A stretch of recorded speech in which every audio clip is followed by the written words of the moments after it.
You are listening to the Freedom Podcast with Van Moody. Our desire is that you begin to live in freedom every day. Freedom in your mind, freedom in your finances, freedom from the external pressures of life. Prepare to be transformed as we seek to be free, mind, body, and soul. Let's get started. Hi, friends. Welcome to the Freedom Podcast with me, your host, Van Moody.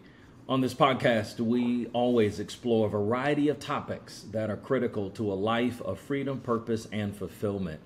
I want to thank you, as I always do each podcast episode, for joining us. And I always love to remind you what you can expect in this podcast. You can expect great conversation, wisdom, laughter, authenticity, and practical guidance for how to be free in a variety of areas of your life. Now, one of the topics that we cover monthly is financial freedom. I have long believed that financial literacy and financial empowerment is the new civil rights movement, which means for all of us, we cannot be truly free. We can't experience true freedom without also experiencing financial freedom.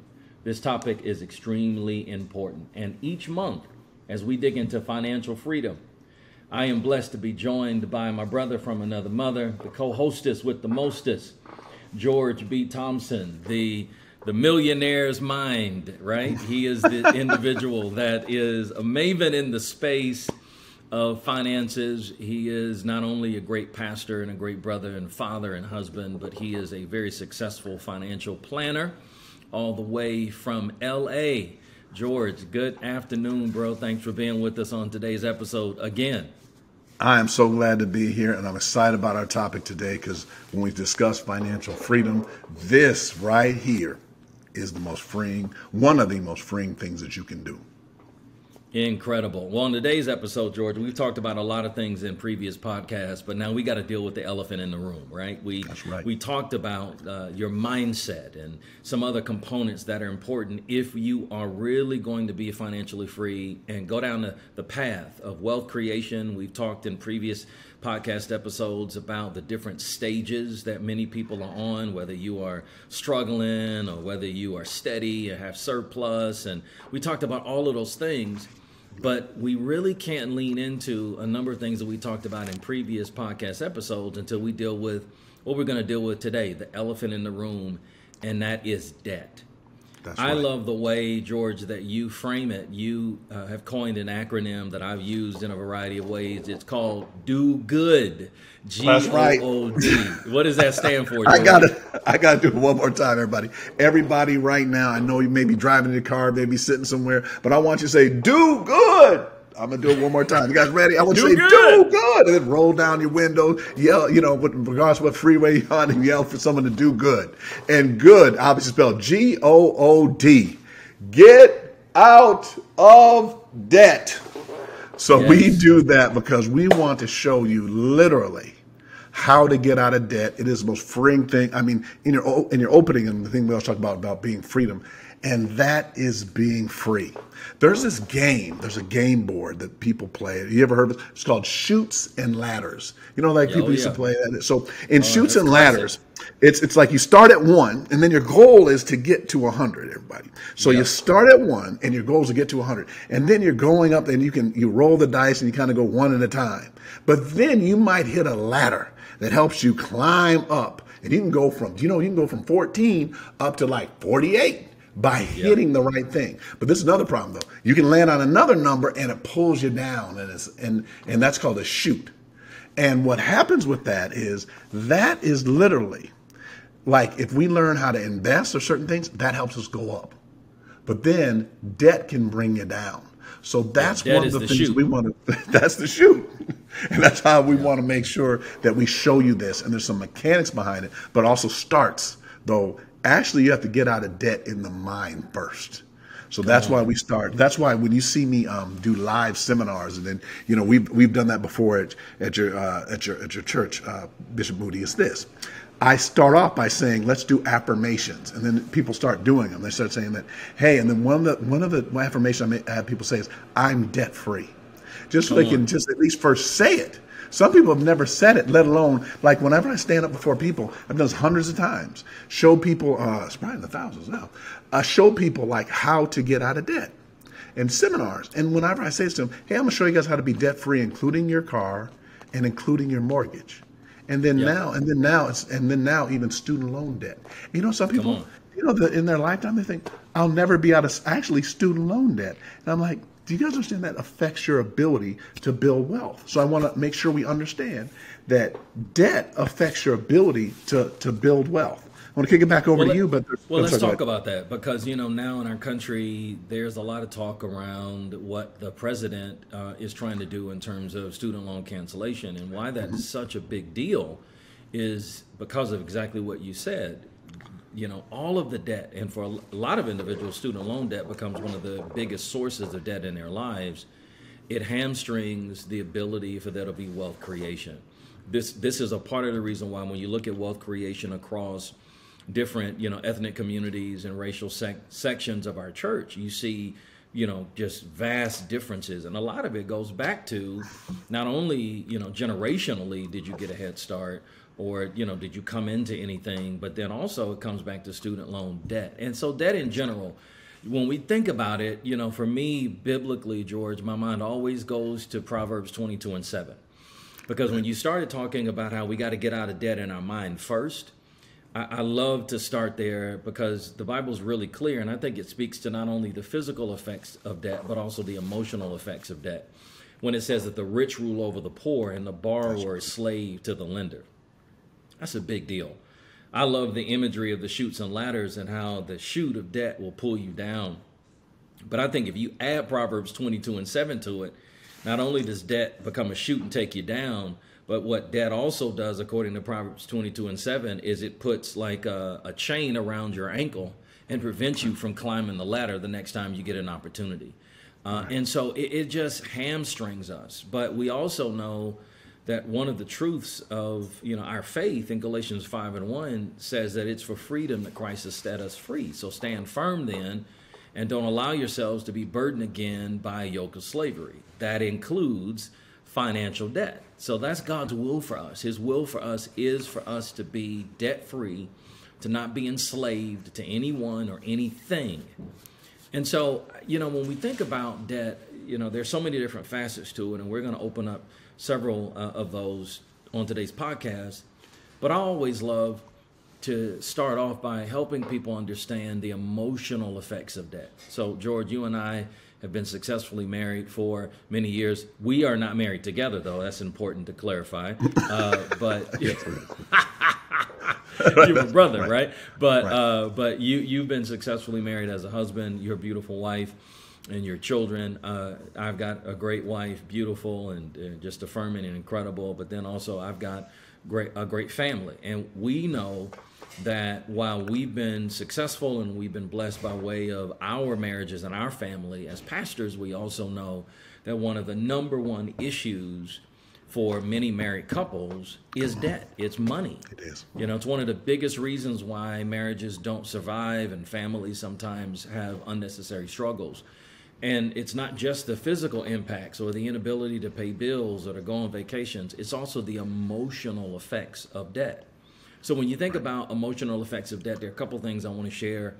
Number one, it starts with depression and anxiety. There are increased cases of depression and anxiety because of the emotional effects of debt. It's hard when you are living under a mountain of debt to feel hopeful, to experience the joy that you should have every day. A lot of issues of anxiety, worry, and stress are connected to debt. But then also, number two, resentment and bitterness. They are part of the emotional effects of debt. A lot of individuals become resentful because debt prevents them from going some places or experiencing other aspects of life that maybe they desire to, or their other friends are. And then resentment leads to bitterness. Right. And so, you know, these are emotional effects. Another one is denial. Can I jump in here real quick, though? Yeah, I'm sorry. Please. This is so exciting. I can't do anymore. Also, I think you've read my book, though. I think you've read, I take all I can stand, I can't stand anymore. As you know, I wrote a book called The Wealth Cycle, and Yeah. and actually there's a chapter that was born out of, and that also I've been to church, and you have Art of the Heart. You have that heart where we did where you do a series in that area. And Yeah, it talks Art of the about Heart relationships, Art of the Heart. Yep. It has so we're talking about relationships. And that's true about all the things that are happening. And yes, I've been married for 19 consecutive years to my wife, Kimberly. And one of the things is she comes with me when I do marriage ones, because she talks to women about a lot of the issues. And I wrote a chapter in my book called Financial Intimacy. So what happens is, the reason why people have this, and by the way, I wrote these things down. By the way, if you're under 40, you can just type this stuff. I know if you're over 40, we're going to write this stuff down. But you wrote down about reluctance, and then you talked about depression. But also, do you know what falls in the middle of that? Why there's so many divorces is pride. Okay, Yeah. Pride is that you don't want to show somebody something. And you're going to just keep riding around like everything's okay. You start putting things on credit cards, and then you're hiding it from your spouse. It's just saying, This is what we want to do.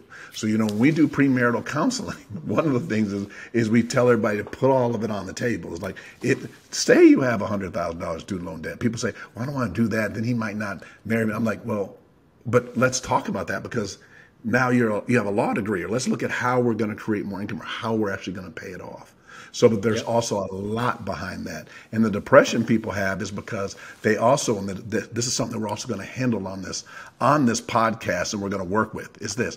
A lot of times people have depression, and let me tell you why you have depression is you think that you're the one that's going to have to manage this all out of your finances. So when you understand that's, you have to understand that we're going to talk to you about, number one, Philippians 4:19. My God shall supply all of my needs. So that, first of all, move away from greed. And then according to his riches and glory, that means how God is going to bless you. But we have to be good stewards over it. So we're going to have solutions to many of these. So I just want to add that to it. I'm sorry, you're going to go to number 3. Yeah, so let me finish going over these emotional effects, and then I want to jump into the practical side of how do we do good. So I told you that there are emotional effects of debt, that debt not only prevents wealth creation, but it affects you emotionally. Depression and anxiety, number 1, resentment and bitterness, number 2, denial, which goes along with pride that George just mentioned, is number 3, stress. Just general stress and the kind of stress that leads you to live a less than productive life is number 4. Anger and frustration. That's a big one.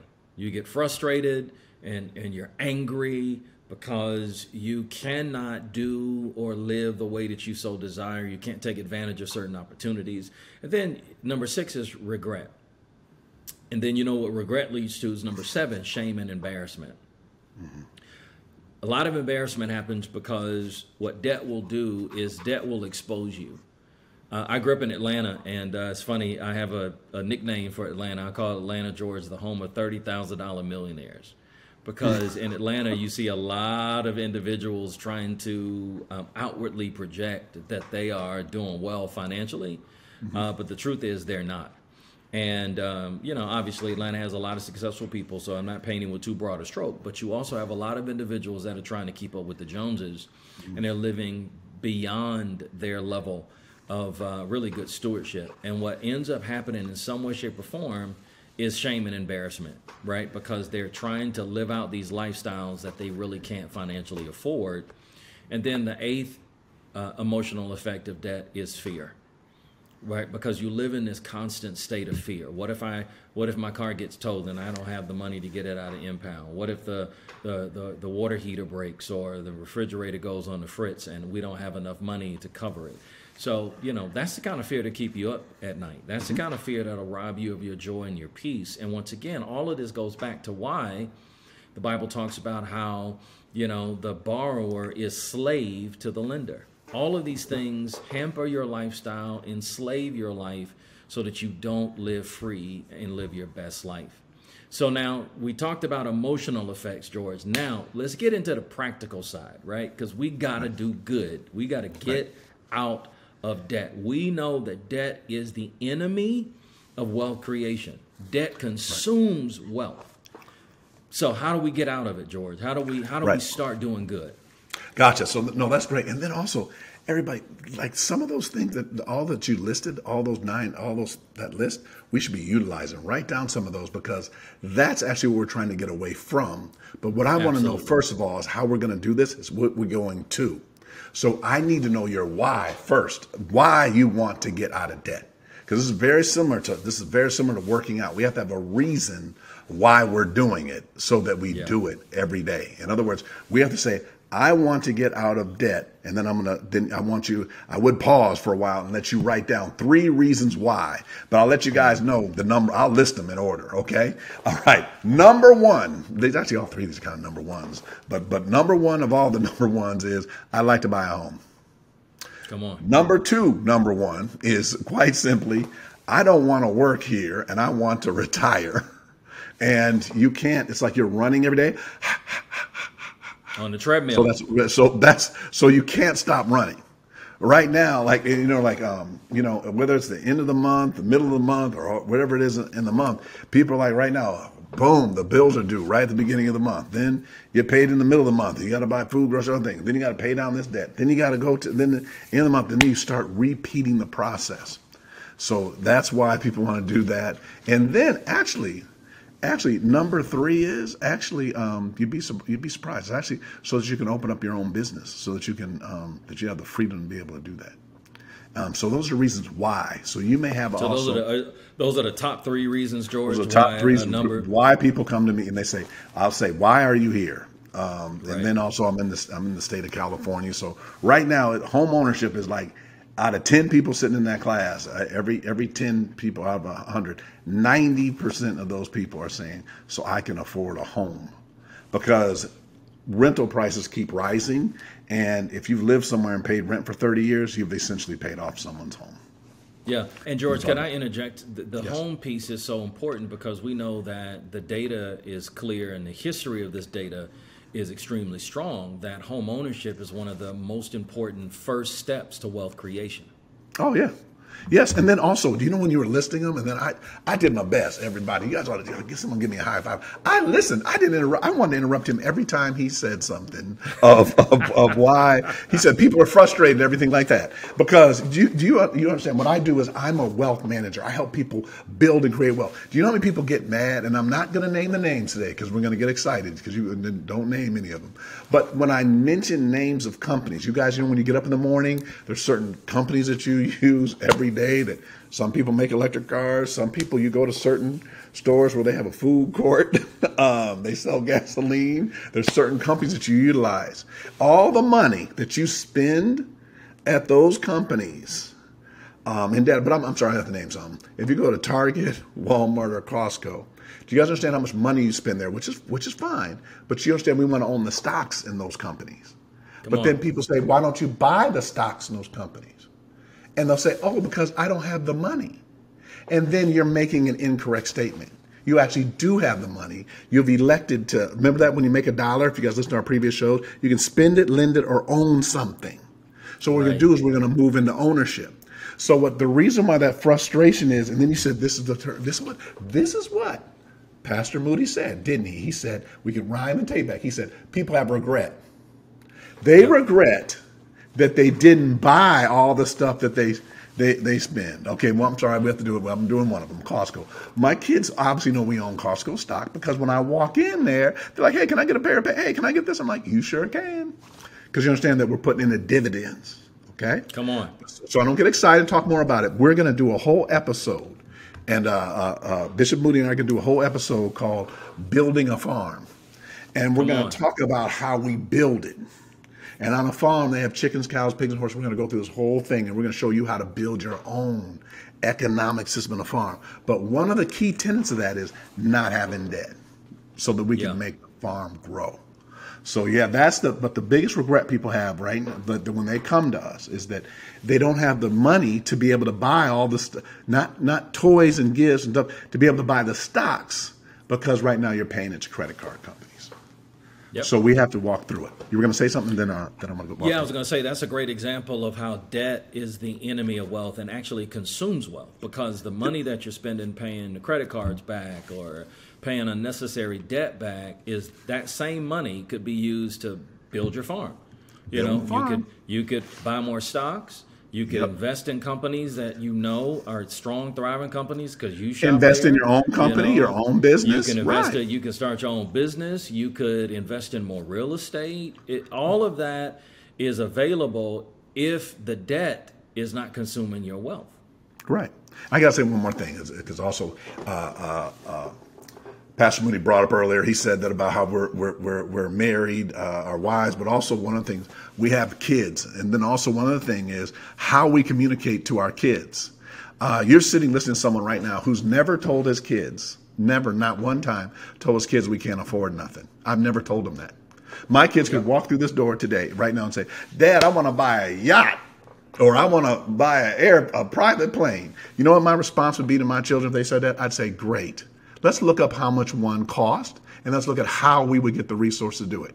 Because did I tell you this one day? Pastor Moody, one day my daughter had not the gall, not the nerve, but the audacity to walk in here and ask me for $20. I said, what? For what? Yeah, ask me. You guys, some of you don't know me on this thing, but like that was shocking. Like her brothers were standing around the corner looking at her like, wow, like send her in, like, just to see like what would happen, Send the lamb to the slaughter. Right. She asked me for $20. I said, Gracie, what do you need $20 for? And then she started telling me that she wanted to go get some the stuff at the mall. And I turned to her and I said, hey, you guys come in here and sit down. I said, so what do we have to do in order to get $20? Come on. Then she said, you know what? I said, you like those little soft scrub, the little bath bombs? I don't really know that much about it. All that stuff like at Bath and Body. I said, so look, let's make it and then let's sell it and then let's work on the profit margin. So like she came in. So anyway, so make a long story short, because we got to get into debt, show you how to get out of debt, is they came in and then I went and bought the materials for about $50. Then she made all the stuff and then now she has a business. Because it's like you have to get that mentality going. So like right now we're going to go through how to get out of debt. But then what you're going to do is the same skills you use to get out of debt, you're going to use those same skills to build wealth. And that's how you're going to walk through it. Anything so top 3 reasons that people come to you from all over the country and say, help me get out of debt. I want to buy a house. I want to be able to retire and get off of the treadmill. Right. And then I want to be able to start my own business. Right. But they're saying it in a way of building generational wealth. Like, I want my family, going back to house, I want to do a business. Like they work at I'm just using an example. They work at a daycare. They say, I want to open up my own daycare. I'm like, well, we have to have some way of doing it, or the resources. So with that in mind, how then, George, let's get practical. How do we get out of debt? How do we do good? All right, everybody. Let me show you how you do good. So first of all, I want us to take out a piece of paper, or then also if we're going to use a computer, we can also do this. But also everything I'm going to say is also in the book, The Wealth Cycle, and we just have a grid and we kind of walk through these things. So there's just some things we need to know mindset, and then we need to walk actually through these things. So first of all, we want to take our debts, we want to start writing them down, okay? The name of the debt, how much we owe, what the interest rate is, and then what the minimum payment is, okay? So you're going to do that on all your debts, but you start from the lowest to the highest. Now, someone's going to say to me, hey, I want to start with the one with the highest interest rate. We don't want to do that. We want to start with the one with the lowest balance, because what we want to do is we want to get victory psychologically. We can talk about this later.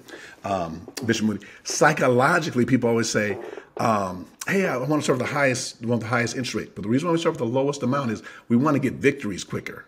You know, like it's good to win. Snowball. So when you pay something off and we want to get it right, and you've heard this from other things, the snowball. We want to start, so we want to get these. So we start taking the debt and we start taking that and we write them all down. Okay, that's the first step. Then we also want to start paying that amount, and we want to get something called a debt multiplier. So now I want to explain a debt multiplier. That means I'm just going to use $100 above and beyond what all the minimum payments are. Mm-hmm. So one of the first things you're going to do is you're going to pay the minimum payments on all of them except one. Okay?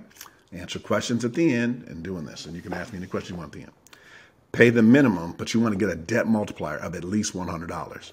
So a good debt multiplier, though, would be we want to get a percentage to be able to start paying these debts off quicker, so we can get an amount. Then the third thing that after we get the debt multiplier is, then we also want to stay disciplined. After we start paying off the debts, we don't want to start adding anything to them. That means we want to have a balanced budget. So that means our income and our outflow need to at least save 10% to 20% of our income. We will do an entire show on how you budget for wealth building. But those are the steps that you want to start paying off your debt. And then we walk through them. Anything you want to add to that before I repeat it? No, I think that's huge. I think the practical example of the whole debt multiplier is, I love thinking about, let's just say you got 5 credit cards. And let's just say you owe $10,000 on 4 of the credit cards, but then you owe maybe $500 or $1,000 on one of the cards. So to put this in practical terms, George is saying, tackle the one card that you owe the least on. That'll be the one that you owe $1,000 on while paying minimum payments on the others. And then once you pay that off, you automatically tap into the debt multiplier, because you can take then what you were paying to pay off the $1,000 debt, and you can add that to the next one that you want to tackle. So now you're paying minimum plus the additional that you were paying, and then it begins to snowball, and that's how you're able to get out of debt faster. Is that a great practical example, George? Yes, that's a great example. And the reason why I was bringing this up to repeat it, you did it perfectly. So, Bishop Van, also the reason why we have people do this is when you start with the lowest and you're not adding to your credit cards, it stops you from it gets you off the cycle. You remember I go to work, I pay the debts, I just take whatever amount of money. And what people do is they'll send an extra 100, let's say back to your 5 credit card illustration, they send $100 to each one extra. And then what happens? An emergency comes up. You don't have an emergency fund. Then you just keep adding back to them. So what we do is we take all $500 and focus on one card. And then we pay that card off, and then we put that card away. We don't use it anymore. And then you guys are going to go through another class on credit. So what we do is we don't cancel cards because we don't want that to affect our credit rating. So what we want to do is then we do more specialized training with you if you need more on that area, where we just start paying them down. But this goes to having a balanced budget. And then this goes to focusing on one card and paying all the debts off. And then it's very exciting when you do that. I think that's one of the most helpful ways of doing it.